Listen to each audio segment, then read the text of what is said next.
అందరికీ హాయ్ అండి. Welcome to Prithvi tarot. అందరూ ఎలా ఉన్నారు?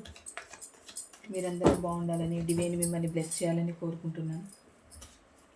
ఈరోజు మన టాపిక్ వచ్చి అసలు మీ పర్సన్ ప్రజెంట్ ఎలాంటి సిచ్యువేషన్లో ఉన్నారు. అది మీ బ్రేకప్ తర్వాత అవనివ్వండి, మీకు దూరమైన తర్వాత అవనివ్వండి, తన లైఫ్లో కానివ్వండి, తన సిచ్యువేషన్స్ కానివ్వండి, కెరియర్లో కానివ్వండి, ఎలాగైనా మీ పర్సన్ ప్రజెంట్ ఎలాంటి సిచ్యువేషన్లో ఉన్నారు, ఎలాంటి పరిస్థితులను ఎదుర్కొంటున్నారు, అసలు ఎలా ఉన్నారు మీ పర్సన్, దాని గురించి ఈరోజు రీడింగ్ తీద్దామండి. ప్లీజ్ చెప్పండి యూనివర్స్, మా వ్యూవర్స్ యొక్క పర్సన్ ప్రజెంట్ ఎలాంటి సిచ్యువేషన్లో ఉన్నారు, అన్ని కారణాలతో మా వ్యూవర్స్ యొక్క పర్సన్ ఎలాంటి సిచ్యువేషన్లో ఉన్నారు. ప్లీజ్ యాక్యురేట్ రీడింగ్ ఇవ్వండి యూనివర్స్.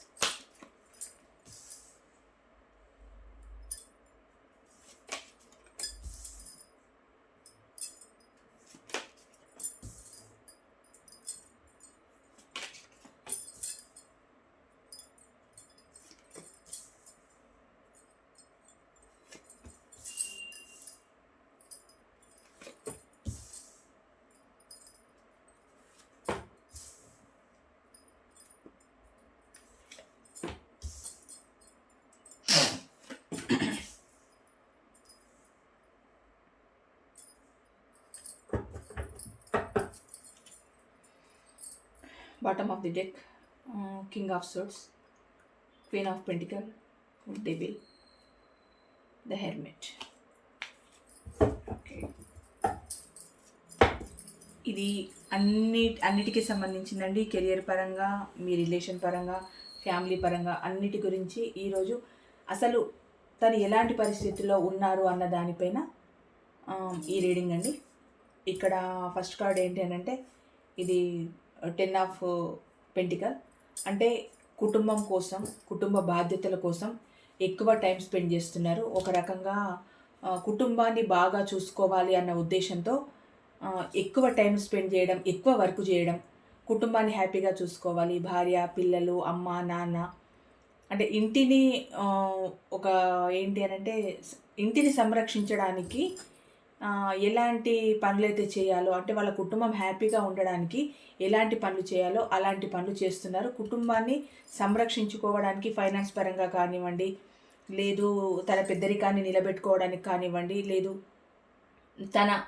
తన ఐడియాస్ అప్లై చేయడానికి కానివ్వండి, ఎలాగైనా ఆ కుటుంబం విషయంలో ఒక యోగ్యత గల మనిషిగా నిరూపించుకోవాలన్న ఉద్దేశంతో ఆ కుటుంబం కోసం చాలా కష్టపడుతున్నారు. ఎక్కువగా మనీ కోసం ఎక్కువ కష్టపడుతున్నారు. కుటుంబాన్ని స్టెబిలీగా చూసుకోవాలి, కుటుంబం కోసం ఎక్కువ డబ్బు ఖర్చు పెట్టాలి, కుటుంబంలో ఉన్న వాళ్ళని హ్యాపీగా చూసుకోవాలి, నా వల్ల కుటుంబం ఇబ్బంది పడకూడదు అన్న ఒక ఆలోచన ప్రజెంట్ మీ పర్సన్ దృష్టిలో ఉందండి. ఇది ఒక ఆలోచన, ఇది one of the part. Present ఉన్న సిచ్యువేషన్ ఎట్లాంటి పరిస్థితుల్లో ఉన్నారనంటే కుటుంబ పరంగా ఇదొక పార్ట్ అండి. కుటుంబాన్ని బాగా చూసుకోవాలి, బాగుండాలి అన్న ఆలోచన మీ పర్సన్లో ఉంది. నెక్స్ట్ ఇంకొకటి ఏంటి అంటే కుటుంబంతో హ్యాపీగా గడపాలని కూడా ఉంది. అంటే ఎక్కడికైనా ఎంజాయ్ ట్రిప్స్కి వెళ్ళడం కానీ, ఇప్పుడు ఎలాగో 3 days హాలిడేస్ వచ్చాయి కదండి, ఫ్రైడే, సాటర్డే, సండే అలాగా అట్లా ట్రిప్స్కి వెళ్ళడం కానీ, లేకపోతే ఇంకెక్కడికైనా అకేషన్ వెళ్ళడం కానీ, లేదా ఫ్యామిలీ మెంబర్స్తో ఎక్కడైనా జాలీగా వెళ్ళడానికి కానీ, ఎంజాయ్ చేయడానికి, ఇలాంటి పరిస్థితిలో ఉన్నారు మీ పర్సన్. అది ఫ్యామిలీ పరంగానండి. ఇంకా రిలేషన్ పరంగా వస్తే మీ పర్సన్కి చాలా హార్ట్ బ్రేక్ అయిందండి. ఎందుకోనంటే మీ దూరం తర్వాత మీ పర్సన్ ఫ్యామిలీని బాగా చూసుకోవాలన్న ఆలోచనతో ఫ్యామిలీని బాగా చూసుకోవడానికి ప్రయత్నిస్తున్నారనే తప్పితే లోపల గుండె లోతుల్లో ఉన్న ఒక మూలలో ఉన్న పెయిన్ అది అలాగే ఉంటుంది. అంటే ఎంత మిమ్మల్ని చీకొట్టి, మిమ్మల్ని ఇగ్నోర్ చేసి, మీకు టైం ఇవ్వకుండా, చీ అని తూ అని మిమ్మల్ని పక్కన పడేసి, మీకు బ్రేకప్ చెప్పేసి వెళ్ళిపోయినా కూడా మీ వాళ్ళ మూలాంతరాల్లో ఎక్కడో అక్కడ మీ జ్ఞాపకాలు ఉంటాయి కదా. ఉండవు అన్నది అబద్ధం, లేవు అని చెప్పినా అబద్ధమే. ఎందుకనంటే మీతో అన్ని రోజులు జర్నీ చేసి అంత ప్రేమను మీ నుంచి పొంది వాళ్లకు తోచినంత వాళ్ళ ప్రేమను ఇచ్చారు, ఎట్ ది సేమ్ టైం మిమ్మల్ని మోసం కూడా చేశారు. ఎంతైనా కొద్ది రోజులు కలిసున్న బంధమే అయినా 4 రోజులు కలిసున్న వాళ్ళు పక్కన పోతూ ఉంటేనే హాయ్ అంటే హాయ్ ఎలా ఉన్నారని, బాగున్నారని అడుగుతారు. అలాంటిది సంవత్సరాల తరబడి మీతో రిలేషన్లో ఉన్న తర్వాత ఎంత ఫ్యామిలీతో హ్యాపీగా ఉండాలనుకున్నా, ఎంత డబ్బు ఖర్చు చేసినా కోట్ల రూపాయలు సంపాదించుకున్నా, ఇళ్ళు కొనుక్కున్నా, కార్లు కొనుక్కున్నా, ఎంజాయ్ చేసిన, పెద్ద పెద్ద ట్రిప్స్కే వెళ్ళినా, ఫారెన్ ట్రిప్స్కే వెళ్ళినా, ఎక్కడ వెళ్ళినా ఏం చేసినా ఎక్కడో ఒక మూల మీకు అన్యాయం చేశాను, మీకు హార్ట్ బ్రేక్ చేశాను అన్న బాధ మీ పర్సన్లో ప్రజెంట్ ఉన్న పరిస్థితిలో ఉందండి. ఇది నిజం. ఎందుకంటే ఎంత ఎంజాయ్ చేయాలని చూసినా కూడా మిమ్మల్ని చేసిన మోసం మాత్రం ఎక్కడ పోతుంది. నిజంగానే మీకు ఒక మంచి చేయడానికి ప్రయత్నించారు, మీకు ఏదైనా హెల్ప్ చేశారు, మీకు ఒక మంచి జరిగింది తన వల్ల అనంటే హ్యాపీగా నవ్వుకుంటూ ఉంటారే తప్పితే మిమ్మల్ని మోసం చేశారన్న భావన రాదు. మళ్ళీ మళ్ళీ గుర్తురాదు కూడా. ఏంటి అనంటే అక్కడ వాళ్ళు హ్యాపీగా ఉంటారు, ఇక్కడ మీరు హ్యాపీగా ఉంటారు. అక్కడ మిమ్మల్ని మోసం చేశారన్న బాధ ఎందుకు ఉంటుంది? మిమ్మల్ని మోసం చేశారు కనుకనే, ఇక్కడ మీకు హార్ట్ బ్రేక్ చేశారు కనుకనే మీకు హార్ట్ బ్రేక్ చేసినట్టు ఫీల్ అవుతున్నారు, ఆలోచిస్తున్నారు. మిమ్మల్ని మోసం చేశాను అన్న ఆలోచన మీ పర్సన్లో ఖచ్చితంగా ఉందండి. ఇది లేదు అంటే మాత్రం ఇది అబద్ధం. మీరు అనుకోవచ్చు, మేడం ఉన్నవాళ్ళైతే మాతో వస్తారు కదా, మా దగ్గరకు వస్తారు కదా, ఉంటారు కదా అని అంటే, రావడానికే మనసులో బాధకి సంబంధం లేదండి. మీకు చేసిన అన్యాయానికి లోపల కృంగిపోవడం, కృషించిపోవడం, ఒకలాగా రిగ్రెట్ ఫీల్ అవ్వడం, ఇవన్నీ కూడా మిమ్మల్ని గుర్తు చేయడానికి ఒక కారణాలు ఇవి. అలా రిగ్రెట్ ఫీల్ అవుతున్నారని ఏకంగా మీ దగ్గరకు వచ్చేయలేరు కదా. ఏ మొహం పెట్టుకొని వస్తారా అలాగా? నేను నీకు అన్యాయం చేశాను, మళ్ళీ నీ లైఫ్లోకి వచ్చేస్తాను, నువ్వు నాకు పూలమాలలు వేసి ఆహ్వానించు అని అంటారా? మీరు ఒకటి పీక్తారు. ఎందుకంటే మీకు అంతకుముందు మీకు అంత అన్యాయం చేస్తున్న పర్సను సడన్గా వచ్చేసి నీ లైఫ్లోకి వస్తానంటే మీరు మాత్రం యాక్సెప్ట్ చేస్తారా? ఎందుకంటే గతంలో మీరు మోసపోయి ఉన్నారు కనుక ఇప్పుడే మోసం చేస్తారు అన్న భయం మీకు ఉంటుంది కదా. అందుకనైనా మీరు యాక్సెప్ట్ చేయరు. కానీ మీ పర్సన్ మాత్రం ప్రజెంట్ ఉన్న పరిస్థితిలో ఫ్యామిలీ కోసం ఆలోచిస్తూనే ఇటు మీకు హార్ట్ బ్రేక్ చేసిన విషయం ఆలోచిస్తున్నారు. తను మీతో లాంగ్ టర్మ్ ఉండాలని కోరుకున్నారు కదా. ఆ లాంగ్ టర్మ్ ఉండలేకపోవడము, మీ మధ్య బ్రేకప్స్ రావడము, బ్రేకప్కు కారణం తనే అయినా కూడా మీతో ఎక్కువ రోజులు పోయాను అన్న చిన్న బాధ మాత్రం ఉందండి. ఎంత మోసగాళ్ళైనా, మిమ్మల్ని ఎంత మోసం చేసినా, డబ్బు పరంగా కానీ మిగతా నీడ్స్ పరంగా ఎంత మిమ్మల్ని ఉపయోగించుకొని ఎంత మిమ్మల్ని మోసం చేసి వెళ్ళిపోయినా, అది పశ్చాత్తాపం రూపంలో అయినా మీ పర్సన్ మనసులో ఏదో మూలలో మీ గురించిన ఒక ఆలోచన ఉంది. ఇంకొకటి, ఒక లాంగ్ టర్మ్ రిలేషన్ కోరుకొని మీ లైఫ్లోకి వచ్చి వేరే ఆఫర్లు రావడం వల్ల వెళ్ళిపోయారు కదా. ఇక్కడ తప్పు వాళ్ళది కనుక ఖచ్చితంగా ఫీల్ అవుతారు. అరే, నా పర్సన్తో నేను లాంగ్ టర్మ్ ఉండాలనుకున్నాను, చాలా హ్యాపీగా ఉందామనుకున్నాను, కానీ ఇలా జరిగిపోయింది, తనకు నేను హార్ట్ బ్రేక్ మిగిలిచ్చాను, నా వల్లే ఇదంతా జరిగినా కూడా అన్న ఎక్కడో అక్కడ చిన్నగా అయినా వాళ్ళ మనసులో ఖచ్చితంగా ఉంటుందండి. మీరు అనుకోవద్దు, అంత ఉన్నవాళ్ళు రారు మేడం, వాళ్ళు మోసగాళ్ళు. ఎంత మోసగాళ్ళైనా కానివ్వండి అమ్మ, కానివ్వండి బాబు, చెప్తున్నాను, ఎక్కడో ఒక దగ్గర మిమ్మల్ని మోసం చేశానన్న రిగ్రెట్ ఖచ్చితంగా ఉంటుంది. మనుషులై పుట్టిన తర్వాత వాళ్ళు ఎంత పాపాత్ములైనా ఎక్కడో ఒక దగ్గర, అది అహంకారంగా అయినా కానివ్వండి, అహంతో అయినా కానివ్వండి, మామూలుగా నార్మల్గా ఉండైనా కానివ్వండి, ఉంటుంది, ఖచ్చితంగా ఉంటుంది. అది ఆలోచిస్తున్నారు. ప్రజెంట్ ఆ ఆలోచనలో ఉన్నారు మీ పర్సన్. ఇంకొకటి ఏంటి అని అంటే, తన మనసులో ఉన్నది ఏది బయట పెట్టట్లేదండి మీ పర్సన్. అంటే చాలా స్టెబిల్గా ఉండిపోతున్నారు. ఏంటంటే తను చేసింది మంచి పని కాదు కదా. ఇప్పుడు మీ గురించి మీకు అన్యాయం చేశానన్న విషయాన్ని మీ దగ్గర చెప్పుకోలేరు. ఎందుకంటే మీ దృష్టిలో ఎప్పుడో చీప్ అయిపోయారు. మీరు ఒక వేస్ట్ పేపర్లా చూస్తున్నారు మీ పర్సన్ని. మీతో మనసు విప్పి మాట్లాడుకోలేరు, కుటుంబంతో వివరించి చెప్పుకోలేరు, ఫ్రెండ్స్ దగ్గర చెప్పుకోలేరు. కుటుంబంతో చెప్పుకుంటే చీ నీ బతికింతేనా అంటారు. మీతో దగ్గరికి చెప్పుకోవాలని వస్తే నన్ను ఇంత మోసం చేసి వెళ్ళిపోయావు, మళ్ళీ వచ్చి నాతో ఏ మొహం పెట్టుకొని చెప్తున్నావు అంటారు. ఫ్రెండ్స్తో చెప్పుకుందామా, ఇలాంటి ఒక చీటర్ అయిన ఫ్రెండ్ నాకున్నారా అని వాళ్ళ ఫ్రెండ్స్ ఫీల్ అవుతారని అక్కడ ఫ్రెండ్స్తోనూ చెప్పుకోలేరు. ఇక్కడికి ఒక ఎలా అనంటే ఒక ముళ్ళ కంచెలో ఉన్నట్టు ఎక్కడ ఎవరికి ఏది చెప్పుకోలేక లోపల మదన పడుతూనే ఉన్నారండి మీ పర్సన్. ఇక్కడ ఇది తనకి ఏదైనా కొత్తగా న్యూ ఆపర్చునిటీ వస్తే బాగుండునని అనుకుంటున్నారు. ఇది కెరియర్ పరంగా కానివ్వండి, లేకపోతే మీ బ్రేకప్ జరిగిన తర్వాత మీ రిలేషన్ మళ్ళీ దాన్ని ముందుకు తీసుకొస్తే బాగుండు, అంటే కొత్తగా మీ దగ్గరికి ఒక ప్రపోజల్తో వస్తే బాగుండు అని కూడా అనుకుంటున్నారు. ఇక్కడ ఏంటి అంటే పరిస్థితులు అన్నింటినీ బ్యాలెన్స్ చేసుకుంటున్నారు. యాక్చువల్ చెప్పాలంటే మీ పర్సన్ పైకి మాత్రమే మేకపోతు గాంభీర్యం నటిస్తున్నారు తప్పితే లోపల మొత్తం కుళ్ళిపోయి ఉంది.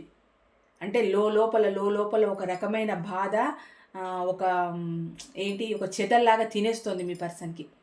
లోపల లోపల హ్యాపీగా లేరండి. బయటికి మాత్రమే ఫ్యామిలీని చూసుకుంటున్నారా, ఎంజాయ్ చేస్తున్నారా, ఊర్లు తిరుగుతున్నారా, ట్రిప్పులా, ఇల్లు కొంటున్నారా, కార్లు కొంటున్నారా, ఇదంతా బయటికి మాత్రమే.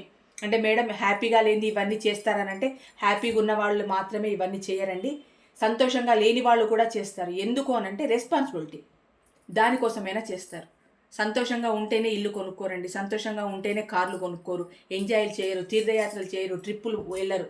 అక్కడ రెస్పాన్సిబిలిటీ అనేది ఒకటి ఉంటుంది. ఆ రెస్పాన్సిబిలిటీని తీర్చడానికి వీళ్ళ మనసులో సంతోషం లేకపోయినా సంతోషంగా ఉన్నట్టు నటించాలి. ఇప్పుడు మీ పర్సన్ చేస్తుంది అదే. మీరు రిలేషన్లో ఉన్నప్పుడు, ఏడ్చుకుంటూ ఉన్నప్పుడు, మీ పర్సన్ మీకు బ్రేకప్ చెప్పి వెళ్ళిపోయిన తర్వాత ఇంట్లో ఒక పండగనే వచ్చినప్పుడు మీరు నవ్వుతూ నటించలేదా మీ ఫ్యామిలీ ముందు? మీకు బ్రేకప్ అయింది, మీ మనసు బాధగా ఉంది అని ఎదుటి వాళ్లకు తెలియకుండా మీలో మీరు కుమిలిపోయి ఎందుకు ఎవ్వరికి ఏమి చెప్పుకోలేక మీరు ఎంత ఏడ్చుంటారు? సేమ్ మీ పర్సన్ ఇప్పుడు అదే సిచ్యువేషన్లో ఉన్నారు, రెస్పాన్సిబిలిటీ కోసం అంతే. పైకి మేకపోతూ గాంభీర్యాన్ని నటిస్తున్నారు, అన్నిటినీ బ్యాలెన్స్ చేసుకుంటున్నారు. ఇటు పెయిన్ని బ్యాలెన్స్ చేసుకుంటున్నారు, అటు సంతోషాన్ని బ్యాలెన్స్ చేసుకుంటున్నారు. తన మీద ఆధారపడిన వాళ్లకు సంతోషాన్ని ఇవ్వాలి అన్న ఉద్దేశంతో అలా చేస్తున్నారు. మరి వాళ్ళ మీద మీరు ఆధారపడి ఉన్నారు, ఎంతో ప్రేమను పంచారు, ఎంతో ఇవ్వాలనుకున్నారు, ఎంతో హోప్స్ పెట్టుకున్నారు మీరు. మరి మీకు ఇక్కడ ఇవ్వలేదు, మీకు ఆ సంతోషాన్ని ఎక్కడైతే గోరంతా ఇవ్వలేదు. అందుకే ఈరోజు ఈ పెయిన్, ఈ బాధ, ఈ రిగ్రెట్ ఫీలింగ్. అంటే మీరు నమ్మి వెళ్ళారు కదా. ఇక్కడ ఏంటి అంటే మీరు వచ్చి తన మీద డిపెండ్ అయ్యారు, వాళ్ళేమో ఫ్యామిలీ మీద డిపెండ్ అయ్యారు. ఇక్కడ తేడా చూడండి. అందుకే వాళ్ళ టైం అంతా అక్కడ ఇచ్చి అక్కడ చూస్తున్నారు. మీరు ఇక్కడ టైం ఇవ్వాలని చూసినా తీసుకోవట్లేదు, మీకు టైము ఇవ్వట్లేదు. అంటే ఫ్యామిలీకి ఎక్కువ ఇంపార్టెన్స్ ఇచ్చారు, అన్నిటినీ బ్యాలెన్స్ చేసుకుంటున్నారు. ఏం చేసుకున్నా ఏమైనా అహం మాత్రం పోలేదండి మీ పర్సన్లో. ఎప్పుడు చెప్పినట్టే అహంకారానికి నిలువెత్తు నిదర్శనం. ప్రతిష్ట చేయొచ్చు మీ పర్సన్ని. అహంకారానికి ఏదైనా ఒక స్వరూపం ఉంది అని అంటే మీ పర్సన్ని అలా ప్రతిష్ఠించేయచ్చు. అంత అహంతో ఉన్నారు. చాలా యాటిట్యూడ్ పర్సన్. రాత్రులు మాత్రం నిద్ర పట్టట్లేదు, ఎంతసేపు ఆలోచన. ఇక్కడ కెరియర్ పరంగానంటే నాకు కెరియర్ పరంగా పెద్దగా ఏం రాలేదండి. ఒక ఆపర్చునిటీ వస్తే బాగుండు అనుకుంటున్నారు. కానీ ఇక్కడ ఫ్యామిలీ మీకు హార్ట్ బ్రేక్ చేయడం విషయమే ఎక్కువగా కనిపిస్తుంది. మీకు హార్ట్ బ్రేక్ చేసినందుకు, మీ రిలేషన్ని వదులుకున్నందుకు, మిమ్మల్ని బ్రేకప్ చెప్పినందుకు కారణాలు ఏవైనా తన వల్ల జరిగింది కనుక మళ్ళీ మీది వచ్చి కలిసినా కలవకపోయినా మీకు అన్యాయం చేశానన్న బాధ మీ పర్సన్ లోతుల్లో ఉందండి. ఇది నిజం. చెప్పాను కదా, మనిషి మంచి చేసినా చెడు చేసినా మర్చిపోరు. ఏదో ఒక కోణంలో ఖచ్చితంగా అది చెప్తున్న సంతోషపరంగా అయినా, బాధతో అయినా, అహంకారంతో అయినా ఎక్కడో దగ్గర గుర్తే ఉంటుంది. ఆ గుర్తొచ్చినప్పుడు ఏంటి అని అంటే మీరు చూపించిన ప్రేమ అయితే గుర్తొస్తుంది కదా, మీరు చూపించిన కేరింగ్ గుర్తొస్తుంది కదా, మీరు చేసిన సాక్రిఫైజెస్ గుర్తొస్తాయి కదా. అలాంటి టైంలో కనీసం నిద్ర కూడా పట్టట్లేదు మీ పర్సన్కి. రాత్రి బౌలు ఆలోచిస్తూనే ఉన్నారు, ఏడుస్తున్నారు. అంటే చేసిన తప్పుకి తనకు తానుగా రిగ్రెట్ ఫీల్ అయ్యి ఏడుస్తున్నారు. మిమ్మల్ని తన లైఫ్లో నుంచి తప్పించడమే మీ పర్సన్ చేసిన పెద్ద తప్పు. దానికే పదే కుళ్ళి ఏడుస్తున్నారు. ఇక్కడ ఏంటి అని అంటే ఏది లేకుండా ఇలా ఒంటరిగా ఉండిపోవాలా. ఇప్పుడు ఫ్యామిలీ సంతోషాన్ని చూస్తూ తన సంతోషాన్ని వదులుకుంటున్నారు. అక్కడ తనకు సంతోషం ఎక్కడ ఉంది అని అంటే మీరే తన హ్యాపీనెస్. మిమ్మల్నే వదులుకున్నారు. అక్కడ ఫ్యామిలీ కోసం ఎంత హ్యాపీగా ఉండడానికి ట్రై చేసినా రాదండి, అది కుదరదు. అది చెప్తున్నారు కదా, అక్కడ అంతా యాక్టింగే, మేకపోతూ గాంభీర్యమే. అక్కడ మనసులో ఉన్న వాళ్ళు పక్కన లేకపోయిన తర్వాత, పక్కన ఉన్న వాళ్ళు మనసులో లేకపోయిన తర్వాత ఏం లాభం? అక్కడ ఎంత ప్రేమ చూపించాలని ట్రై చేసినా రాదది, కుదరని పని. అందుకు ఇలా ఒంటరిగా నేను ఉండిపోవాల్సిందేనా? నా చుట్టూ అన్నీ ఉన్నా, అంతా ఉన్నా, ఏమీ లేని ఒంటరిని ఈ క్షణానికి. అంతా ఉంది తన చుట్టూ, కానీ మీరు లేరు. ఎందుకు లేరు? తన అహంకారము, యాటిట్యూడు, మిమ్మల్ని ఇగ్నోర్ చేయడము, మిమ్మల్ని పక్కన పెట్టడము, కొత్త సావాసాలు, థర్డ్ పార్టీ ఇన్ఫ్లుయెన్స్, ఎన్నో కారణాలు. దానివల్ల ఇప్పుడు ఇలా అనుకుంటున్నారు. ఇక్కడ ఏంటి అని అంటే ఎవరైనా ఇప్పుడు ఈ టైంలో ఏంటి అని అంటే వాళ్ళు ఏదైనా మత గురువుల దగ్గరికి వెళ్ళడం, ఏదైనా సజెషన్స్ తీసుకోవడం, లేకపోతే ప్రవచనాలు వినడం. అంటే మైండ్ సెట్ బాగలేనప్పుడు ఎప్పుడు ఆలోచన ఒకే విధంగా ఉంటే మైండ్ పాడైపోయి డిప్రెషన్లోకి వెళ్ళి పిచ్చోళ్ళు అయిపోతారు. ఏదో ఒకటి మార్గం చూసుకోవాలి. ఏంటి, కొంచెం మైండ్ ప్రశాంతంగా ఉండడానికి. అందుకని చెప్పి ఏదైనా మత గురువుల దగ్గరికి వెళ్ళడం, ప్రవచనాలు వినడం, కొంచెం స్పిరిచువల్ జర్నీ చేయడం, అలాంటివి చేస్తున్నారు మీ పర్సన్ ప్రజెంట్. ఇక్కడ ఏంటి అని అంటే డెవిల్ నేచర్ ఎక్కువగా ఉందండి. అంటే మీ పైన ఫిజికల్ అట్రాక్షన్ మీ పర్సన్కి చాలా ఉంది, చాలా కోరుకుంటున్నారు. మిమ్మల్ని ఒక సోల్మేట్ లాగానే ఫీల్ అవుతున్నారు. ఏం లాభం సోల్మేట్ లాగా ఫీల్ అయితే ఏంటి, ఇది కార్మిక్ బంధం అయితే ఏంటి, మనిషిని బాధ పెట్టి వెళ్ళిపోయి వేరే వేరే సుఖాల కోసం అలవాటు పడి వేరే వాళ్ళ కోసం అరువులు బాచి వెళ్ళిపోయి వాళ్ళ కోసం అని మిమ్మల్ని పక్కన పెట్టి వెళ్ళిపోయిన తర్వాత ఇక్కడ సోల్మేట్ కనెక్షన్ అయితే ఏంటి, ఏ కనెక్షన్ లేకపోతే ఏంటి, ఎంత సోల్మేట్ కనెక్షన్ ఎంత ప్రేమ ఉన్నా కూడా ఈరోజు మీరు వాళ్ళ పక్కన లేరు కదా, అది వాళ్లకు బాధే, అంతకు మించిన బాధ మీకు. ఇప్పుడు మీకు అనిపిస్తుంది నాకు టైం ఇవ్వకుండా నన్ను చూడకుండా అన్నిటిలో మంచి హ్యాపీగా ఉన్నారు, ఎంజాయ్గా ఉన్నారు, ఏం చేయడానికి లేదు, అంత హ్యాపీగా గడుపుతున్నారు, నేనేమో ఏడ్చుకుంటూ ఉన్నాను, ఫ్యామిలీతో అంత హ్యాపీగా ఉన్నారు, పండగలని పబ్బాలని ఊర్లని ట్రిప్పులని అటని ఇటని తిరుగుతూనే ఉన్నారు, కానీ నా గురించి ఒక్క క్షణం కూడా ఆలోచించట్లేదు అన్న బాధ మీకు ఉంటుంది. ఎంత ప్రేమ ఉండి ఏం లాభం మనుషులు పక్కకు లేకపోయిన తర్వాత ఏం చేస్తుంది సోల్మేట్ కనెక్షన్. ఇంకోటి తను ప్రాక్టికల్గా మారాను గతంలో అని కూడా అనుకుంటున్నారు. అంటే కొంచెం ప్రాక్టికల్గానే ఉన్నారు కదండి, మీరు ఎంత ఎమోషన్స్ చూపిస్తూ ఉన్నా మీ పర్సన్కి తను ప్రాక్టికల్గానే ఉన్నారు. అందుకే మీ రిలేషన్ చాలా అంటే ప్రాక్టికల్గా మారిన తర్వాత కూడా మీ పర్సన్ ఆ రిలేషన్ని మీకోసం మీ ప్రేమ కోసం మీరు దాన్ని భరిస్తూ ముందుకు తీసుకెళ్లారు. కొందరేమో స్టార్టింగ్లోనే ఆ ప్రాక్టికల్ ఉండడం భరించలేక బ్రేకప్ చెప్పేసి ఉంటారు, మీరేమో నడిపిస్తూ వచ్చారు కొంతమంది, అయినా కూడా మీ పర్సన్లో ఆ ప్రాక్టికల్నెస్ పోలేదు. మీరేమో ఎమోషనల్ బాండ్, వాళ్ళదేమో ప్రాక్టికల్ బాండ్. అసలు ఉత్తర దక్షిణ ధృవాలు ఇవి కలవనే కలవవు. ఇద్దరు ఎమోషనల్గా ఉంటేనే ఒక బాండింగ్ గట్టిగా ఉంటుంది. అందులో ఒకరి భావాలను ఒకరు పంచుకోవడం, ఒకరి ప్రేమను ఒకరు పంచుకోవడం, నిజంగా జీవితం అంటే ఇంత హ్యాపీగా ఉంటుంది అన్నట్టు ఫీల్ అవుతారు. ఒక పక్కన ఎమోషనల్, ఒక పక్కన ప్రాక్టికల్, అసలు సెట్ అయ్యేదైనా ఇది? అలాంటి మనుషులు ఉన్నా కూడా జీవితాంతం ఎప్పుడు ప్రాక్టికల్గానే ఉంటారు. మీకు ఇప్పుడు ఒక తట్టు తగిలింది అనగానే అబ్బాని కళ్ళల్లో నీళ్ళు వచ్చేస్తాయి. వాళ్ళకేంటి అని అంటే ఒక దెబ్బ తగిలిందా, ఓహో బ్లడ్ వస్తుంది, ఒకటి బ్యాండేజ్ చేసుకుంటే సరిపోతుందిలే అనుకుంటారు. అంటే నేను దెబ్బననే చెప్పట్లేదండి, ఇది మనసుకు కలిగిన దెబ్బ అయినా సరే, కాలుకి తగిలిన దెబ్బ అయినా సరే మీరు ఎక్కువ ఎమోషనల్ అయిపోతారు. అంటే మీ మీ హృదయమే అలాంటిది. అది అందుకు అను ప్రాక్టికల్గా ఉన్నందుకు కూడా ఫీల్ అవుతున్నారు. ఇదండి మీ పర్సన్ ప్రజెంట్ ఎలాంటి పరిస్థితిలో ఉన్నారు, ఏం ఆలోచిస్తున్నారు, ఎలాంటి సిచ్యువేషన్లో ఉన్నారు, అన్నిటి గురించి ఏం ఆలోచిస్తున్నారు అనుకున్న దానికి ఈరోజు రీడింగ్ ఇది. ఇంకొకటి, ప్లీజ్ నా సెకండ్ ఛానల్ అయిన సన్లైట్ ఛానల్ని ఆదరించండి. నేను ఆ ఛానల్ కూడా స్టార్ట్ చేశానని మీకు మొన్నే చెప్పాను, దాన్ని కూడా సబ్స్క్రైబ్ చేసుకోండి. మీరు ఆ ఛానల్ని ఆదరిస్తారని, పృథ్వీ టారో ఛానల్ లాగానే దాన్ని అభిమానిస్తారని కోరుకుంటున్నాను. ప్లీజ్ మీరు మీ సబ్స్క్రైబ్, లైక్, షేర్ నాకు ఎంతో ముఖ్యమండి. ఆ ఛానల్ని మీరు ఆదరించండి. Thank you so much.